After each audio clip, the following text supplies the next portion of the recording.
12 बजे सुतेको दिउँसोको 3 बजे छ। किन सुतिस् भन्नुहुन्छ भने यो देशमा सुतेर, उठेर, हिँडेर, घर्सेर वा कुदेर पुगिने ठाउँ एउटै रहेछ।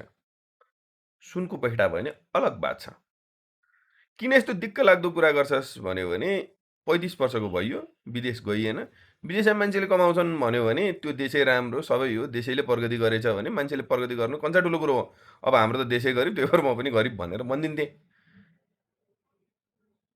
अहिले आएर मन्त्रीहरूको सम्पत्तिको विवरण हेर्दाखेरि चाहिँ आफैलाई धिक्कार्न मन लाग्यो। केटाहरू छन् नै मेरै उमेरका, त्यत्रो प्रगति गरेछन्। आफू ढुकु ताल सुरमा रल्लिएर बसियो। तर अब गर्ने पनि के सकिन्छ र? किनकि फेरि पनि भन्छु यो देशमा सुतेर, उठेर, कुदेर र घर्सेर पुग्नु पर्ने ठाउँ एउटै हो। त्यसैले आजलाई यति नै। फेरि सुत्छु।